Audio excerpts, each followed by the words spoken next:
ఎలా జరిగింది ఇది? అది ఒక కరోనా సెకండ్ వేవ్లో వెళ్ళిపోయారు, కానీ బట్ నాట్ కరోనా కాదు, బట్ అది నా చేతులారా ఏదో చేసుకున్నాను నాకు చిన్న గిల్టీ ఫీల్ ఉండిపోయాను.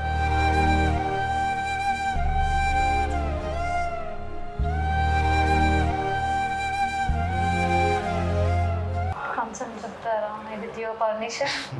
అది తలుచుకున్నప్పుడల్లా ఏదో ఇదైపోతుంటుంది నాకు.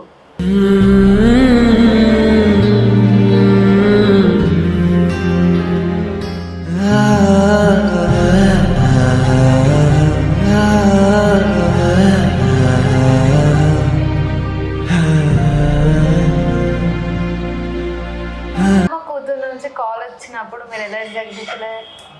ఫస్ట్ వాళ్ళు ఒక డీల్ చేశారు నాతో, కానీ ఆ టీంతో వర్క్ చేయడం అనేది చాలా చాలా చాలా బెస్ట్ థింగ్ నాకు.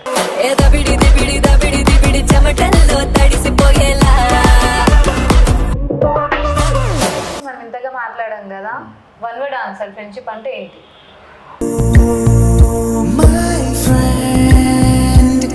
తడి కన్నులనే తుడిచిన నేస్తమా. చాలా క్యారెక్టర్స్ చేస్తారు కదా నిఖిల్. ఇప్పుడు బిగ్ బాస్ నిఖిల్ గురించి మీరు ఆడియన్స్ దగ్గరికి వెళ్ళి, జనాల దగ్గరికి వెళ్ళి మరి మీరు కాల్ చేయించారు కదా వాళ్ళతో, అంటే ఎందుకు అంత పెద్ద సెలబ్రిటీ అయ్యి ఉండి మరి దగ్గరికి వెళ్ళి మరీ చేయించిండు? నేను దగ్గరికి వెళ్ళి చేయించలేదు వాడికి.